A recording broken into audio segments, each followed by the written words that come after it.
before you begin, if you would just state your name and your relationship to Tristyn and within the family. Perfect. My name's Alexis Bailey. I'm Tristyn's second oldest sister. And just so the court's aware, if you would just tell the court the order of the siblings. So my oldest sister is Brittany Bailey.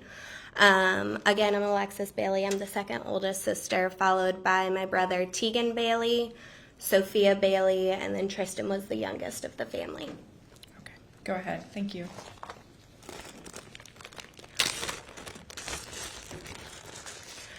$114.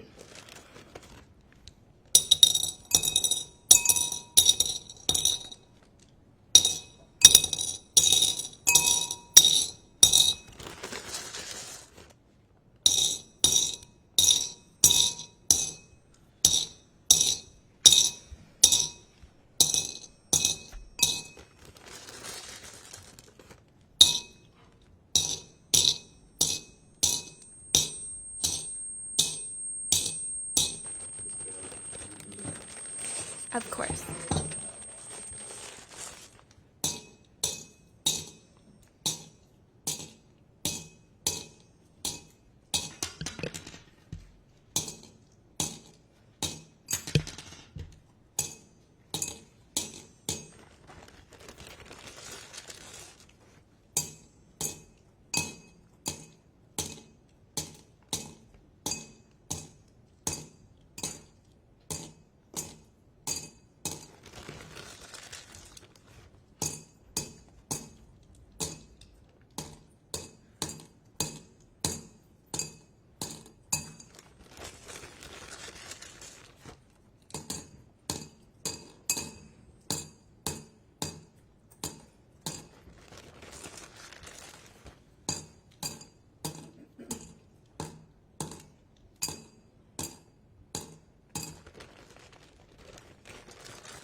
This jar now holds 114 stones, one for each of the 114 stab wounds that my sister had to endure. It was 1 hour and 42 minutes between when my sister was last seen and when Aiden Fucci was next seen, running out of the woods holding his shoes because his feet hurt. It's funny that such a simple statement can bring such anger. Aiden Fucci could show compassion for his sore feet, yet had nothing to leave for my beautiful sister. The number of questions I have for Aiden Fucci surrounding that night plague my mind. Did she see you coming at her with the knife, or did you stab her while she wasn't paying attention? Did she scream out for help, or was she paralyzed with agony? Did she cry for my mother? Did she beg you to stop? Did you hear her lungs gargling with blood? Or did you see it in her face when she realized she could no longer breathe due to her collapsed lungs? What were her last words? Did you stay to watch her die? Or did you leave her there in agonizing pain as you ran away? How long did she suffer? Did you watch the life leave her eyes? Do you know the answer to any of these questions, or were you too caught up in the thrill of the kill? The last time I heard my sister's voice was May 8th, 2021. I have racked my brains trying to remember the last words she said to me. Was it "I love you"? Was it goodbye? Or did we say nothing at all? What I do remember is her walking out that door. I have nightmares about that moment.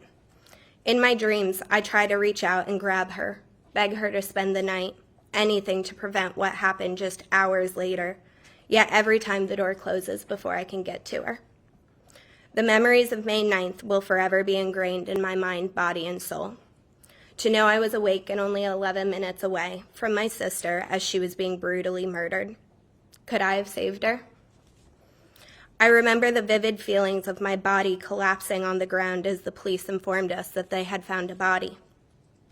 Then, finding out hours later it was Tristyn's body, I remember becoming physically ill and having a detective grip my hair as my body uncontrollably expelled everything from my stomach between my sobs. The pain I felt in every nerve as I watched my dad lying on the floor, screaming in a way no human should ever be able to produce. Our family broke that day, and I don't recognize any of us anymore. I have watched my parents going from believing that they were good parents to believing they were failures. I have listened to my parents question, what did we do wrong? What kind of mother or father was I not to protect my child? I have watched them overanalyze every conversation, every action, trying to figure out what they could have done differently. I've watched my older sister, Brittany, become unrecognizable with anger. I've watched my brother, Tegan, emotionally shut down and avoid the family due to the pain being home causes.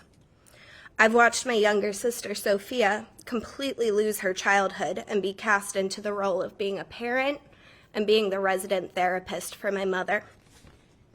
I've seen the changes in myself, the responsibilities and burden that I have had to undertake because of the actions of Aiden Fucci. I am the one who had the responsibility of speaking with the funeral home and forcing my parents to decide which urn to put what remained of Tristyn in. I was the one who had to pick her up from the funeral home and make that long drive home with her ashes. I have what remains of her beautiful blonde hair, now stained red, sitting in my house, haunting me daily. I have had to become the safe place for my parents and hold space for their feelings. I have had to commit every detail of Tristyn's murder to memory so that whenever someone has a question, they need only ask and not be burdened with looking up the answers themselves through the hundreds of pages of court documents and police records. I bear the thoughts that one day the trauma we have all been through because of the actions of Aiden Fucci will cost the lives of my other family members. I have been diagnosed with depression, anxiety, post-traumatic stress disorder. I have been unable to work at times during this process due to the trauma and PTSD attacks triggered by knives, blood, and open wounds. My relationships have suffered. My physical and mental health has diminished, and my goals for the future have seemingly disappeared. Aiden Fucci didn't just take Tristyn's life that day. He took everything from us. Our family, sense of security, laughs, health, and potential. For us, justice does not exist in this case, and closure does not exist in this case. Peace, understanding, and forgiveness will never come. The duty of this court today is to determine and weigh all the factors in this case, to decide the just sentence for the crimes Aiden Fucci committed, with retribution and potential rehabilitation sadly being considered. The only justifiable sentence in this case is a full life sentence. Anything short of that would be an insult to not only our justice system and community, but to our family and Tristyn's legacy. Lastly, I would like to add my own stone to the 114 that I added for Tristyn. This white stone represents my trust in people, which died the day that Aiden Fucci chose to kill my sister. Thank you for your time. Thank you, Alexis. State would call Tegan Bailey.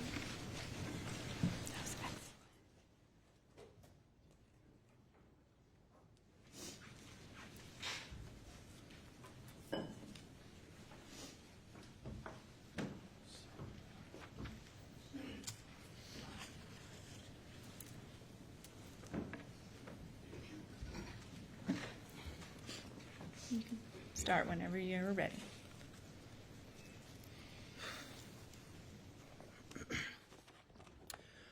Your Honor, on Saturday, May 8th, 2021, I came home to spend time with family and to celebrate Mother's Day the following day. When I arrived home that afternoon, we quickly made plans to go to dinner. My dad, mom, Sophia, Tristyn, my niece, and I went to dinner.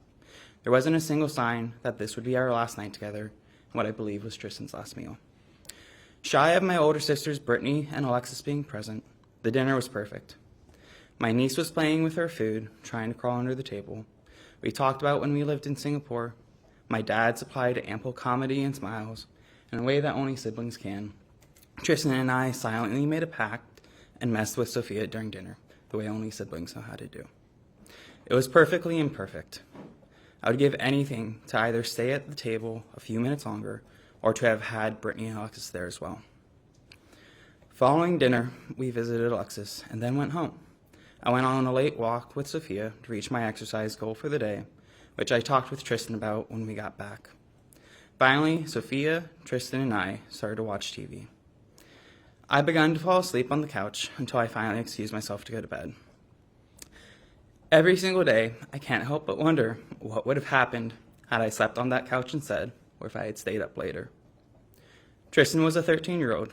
She had a personality brighter than fireworks, and she was being a teenager. But had I slept on that couch that was within earshot of our front door, there's a possibility my little sister could still be alive today. I have lived with that question, that weight, and that guilt since I went to wake up Tristyn on Mother's Day and found her room empty. The day we lost Tristyn, I began running mentally and emotionally to try to cope and survive. Anytime I slow down, every detail of that day, this court process, and the memories of Tristyn flood my mind and threaten to cripple me. So mentally, I put this all into a box and I run from it. I will run to school, to work, to friends, and at times I ran to alcohol. I was desperate for anything that would numb and convince me that this is not real life, rather a sick and cruel nightmare I can't seem to wake up from. This is real though. My baby sister, who always had a sassy reply ready and a heart filled with kindness, is gone. The depression, anxiety, and post-traumatic stress disorder is real. The weekly therapy sessions to learn how to cope and make it this far is real. The waves of anxiety I experience when I walk around Durban Crossing at night are real. Every time I see or use a knife, the intrusive thoughts of the damage that they can inflict is real. The nights where sleep is replaced with the heinous details of what Tristyn suffered are real. The nights where I drank to black out and put myself in danger are real. The week-long depressive episodes where I break down and struggle to leave my bed are real. The classes I withdrew from because grieving and being a student was too much are real. The breakdowns that erupt from songs that remind me of Tristyn are real. Even things as small as a red cardinal bird will bring my day to a stop. There's an old wives' tale that when you see a red cardinal, it is someone from heaven checking on you. I can only hope that each one is a sign from Tristyn telling me she's still cheering me on. Yet they are each a painful reminder of what I have lost. They are each a reminder of how I failed Tristyn. Despite countless reassurances, I continually weather by sleeping on that couch, being at home more, reaching out more, or a million other things if I may have been able to prevent her death. But no matter how much I may try to run, distract, or numb myself, this is my reality. A reality where Aqua and Teal fill me with pride, love, and pain. A reality where I am terrified and furious at other teenage boys because a single 14-year-old broke my family. A reality where instead of a cheer trophy, a family portrait, or a million other things, my sister's remains sit on a shelf at home in an aqua urn that glimmers brighter than a star. A reality that is so painful to live in, I continue to run and numb myself to it, trying to escape the pain and reminders of what I have lost. In the process of trying to numb myself and outrun this, I cause myself to lose even more. By not handling my grief head on, academically, I sacrificed a multitude of opportunities within my courses and with professors. Socially, I was alone. While I have an astounding support system where I live in Gainesville, Tristyn's story and her spirit are not as well known there as they are in St. John's. Few are able to understand the hardship of losing a family member, much less losing them to a gruesome homicide. I felt that I became a burden and disconnected from a multitude of people that I once treasured, despite the fact that these were the very people trying to support me. Emotionally, I shut down every time I was asked, "How are you doing?" As there are no words to convey the misery that was born from my grief and my sense of isolation. I would like to address Mr. Aiden Fucci. Today I want to take the time to address whatever humanity you still possess.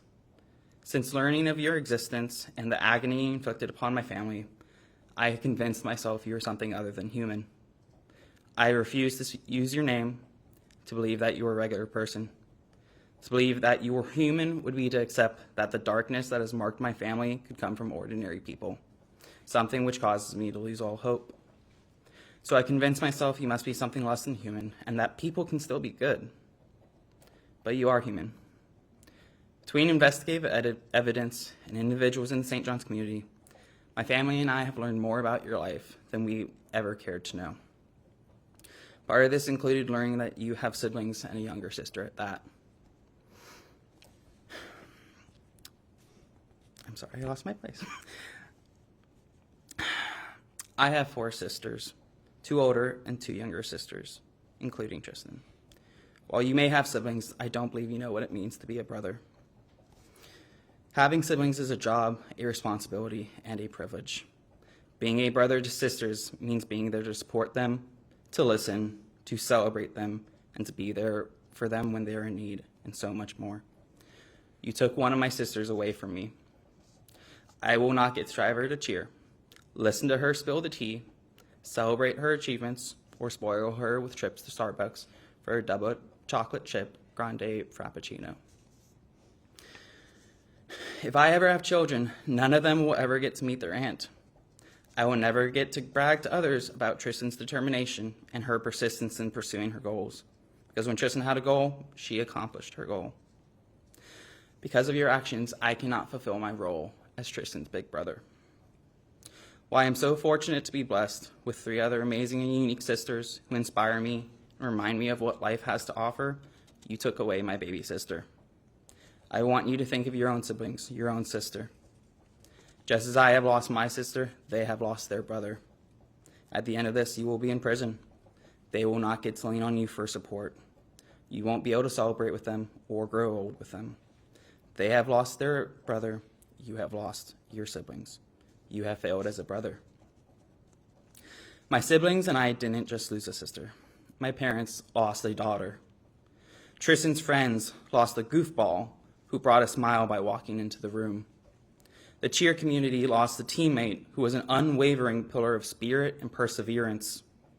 The world lost a young woman who, after binge-watching Grey's Anatomy, became inspired to become a doctor. We lost the chance to see Tristyn graduate high school. We lost the chance to see Tristyn attend and graduate college. We lost the chance to see Tristyn find love and have her own family. Not only do we have to grieve Tristyn and her past, we have to grieve the person she did not have a chance to become and everything she never got to do or achieve. Since losing Tristyn, I've heard through countless conversations what can happen to her murderer. This court is able to impose between a 40-year sentence up to a life sentence. Several weeks ago, we sat in this building as the court reviewed a motion to limit autopsy photos to be shown during the trial, a trial which we fortunately did not have to go through. Among several things that came out during that hearing, I recall that there were 6 wounds that had been considered fatal. However, even in shy of these 6 wounds that my sister suffered, no one would have been able to survive the cumulative 108 other wounds. My sister was stabbed 114 times. 49 of those wounds were defensive. While some may view these as simple facts of the case, these are the thoughts that will plague the mind of Tristyn's community, friends, family, and myself for the rest of our lives. Tristyn's fought for her life, and my mind has tormented me since with all of the details of what she went through and what she must have felt. This is a burden we collectively have to carry for decades to come. In light of this, a life sentence for her murderer seems nearly merciful. His wrongdoings reaped not only the remainder of Tristyn's life, but cursed the lives of countless others. Why should he be allowed to serve a single sentence while so many others must serve our own sentences because of their choices? If it were possible, I would plead the court to give a harsher sentence than life. But in the light of the current state of the law, I can only hope that he will be given the maximum sentence.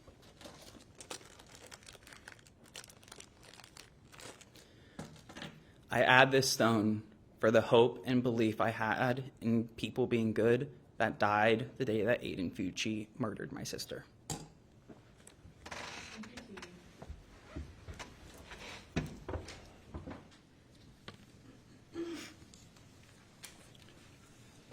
State calls Brittany Bailey.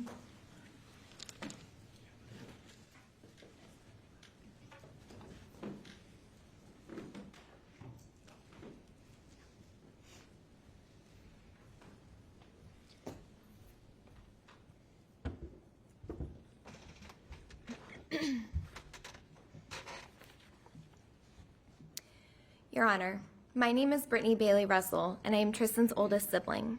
When I was told we had the opportunity to write an impact statement, I immediately got to work.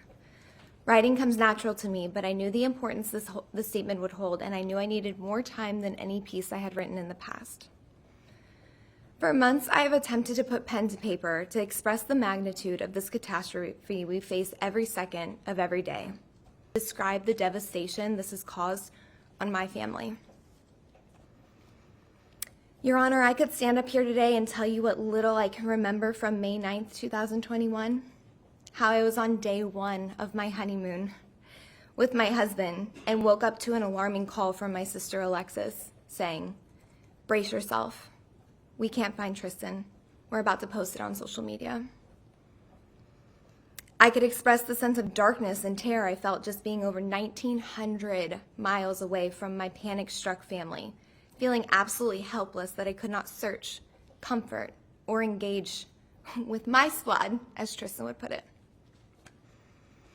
I could even go into great detail about the blood-curdling and excruciating screams that ejected from my dad's lungs, the bottom of his lungs, while my husband and I sat on the other end of that FaceTime call, crumbling to the MGM hotel room floor, sobbing our eyes out, praying to God the news of where Tristyn wasn't our biggest fear. And if the court really wants to hear the most graphic of it all, I could tell you about the days to follow when I heard the fatal wail that bursted from my mom in the other room when Detective Hannon delivered the news to just my parents on how Tristyn died that Mother's Day. I wasn't even privy to the no at that point, but the crippling sound that my mom let out, I knew it was something unimaginable. I remember this torturous feeling that took over my body as I ran to the bathroom, slamming the door, banging both hands on the wall, screaming, "Why? How? How is this happening?" I didn't stop until my dad ran in, grabbed me, hugged me, and kept telling me, "Be brave for your mom. Do it for your mom." As later we learned, that friend Tristyn thought she had ambushed our youngest Bailey by stabbing her 114 times, over and over and over, to the point where we all know, she fought her fight and had nothing left in her body to give. And yet he continued, like an absolute coward. You, Aiden Fucci, decided to overpower a 5'3" innocent 13-year-old girl. How much more of a coward could you possibly be? Those feelings that took over my body that day, I could go my whole life without feeling again. I can promise you one thing, I do not ever want to be that brave in my lifetime yet. Here I am, standing in front of this courtroom, exposing my vulnerability, peeling back layers of my PTSD in this unsafe and very overwhelming environment. While I sit here publicly reliving tad bits of our worst nightmare, I recognize that none of these horrific memories will bring Tristyn back. It truly just pains me more to have to relive them, to talk about it, to feel those feelings all over again like it happened yesterday. What I can confidently express to the court is since my sister's murder, I agonize at the thought of leaving Florida for travel, something that was once engraved in my DNA. I lack prioritizing my husband, and I carelessly watch my marriage crumble before my eyes. I now carry emergency medication to control the unexpected tightening of the chest and inability to breathe, something doctors call post-traumatic stress disorder. I spend 2 hours every Sunday morning with my family therapist, a day that used to be Bailey Family Fun Day on Sunday. I struggle with mental health expenses and impulse buying in hopes to find control, something my husband and I were not financially prepared for. I've lost clients due to the inability to work. I rely on my vehicle as a safe place to release the uncontrollable rage that takes over my body. I fight my emotions in my own household in hopes my 4-year-old daughter doesn't try to console me, her mother, something no toddler should ever feel compelled to do. I find my husband more times than not peeling me up off our closet floor, drenched in my own tears. I've lost count of how many glasses I've shattered over the anger that's unbearable. I look at myself in the mirror and I don't recognize the person I am anymore. My weight, my happiness, my skin, my personality, my love for life, all gone. My sister was robbed of what could have been an incredible future. Imagine growing up in a household of 7, traveling the world for my dad's job, relying on each other as best friends because we only had each other during all of those moves, meeting friends who became family across the globe, and having the most loving and supporting parents you could ever ask for. Just for perspective, I'm a hairstylist, and my parents opened a salon in St. Johns County. Alexis has a passion for animals, and my parents openly allowed her zoo to live under their roof. Tegan's draw to coffee and books at University of Florida enticed him to continue on to grad school, which my parents could not be more proud of. Sophia, our lacrosse all-star, was just accepted to Colorado Mesa University to play goalie, and once again, my parents could not be more on board, even though this means there are 2 flights between their child and them. And as for Tristyn, cheerleading was her life, and because it was her life, it was my mom's life too. My parents have sacrificed their needs and wants for their children for 30 years. I've never met such selfless people. And to think one of the 5 of us won't get to see that fully through, Your Honor, I can't put a word to it. Agony isn't painful enough. Shattered to the core doesn't crumble like how I feel. Infuriated doesn't even come close to touching the amount of rage I find myself trapped in. And let me tell you, justice is just a word for comfort. It doesn't bring her back. It doesn't allow her to see if she would have made worlds or become a college cheerleader. It does nothing but put this inhumane, cold-blooded killer away for good. I ask you to remember how much my sister lost and will continue to lose as the years pass by because of one vile decision this ruthless, unremorseful villain made. His apology was a waste of oxygen and meant nothing. It was cold, it was callous, and it was disheartening, and it left my family feeling absolutely tormented. Once again, a word not pungent enough to express the degree of what we felt, but it's the best the dictionary could offer. In Tristyn's name, I will fight till the end to make sure my children, my siblings, my family, and our community will never see Aiden Fucci in society again. I respectfully ask for you to do the same.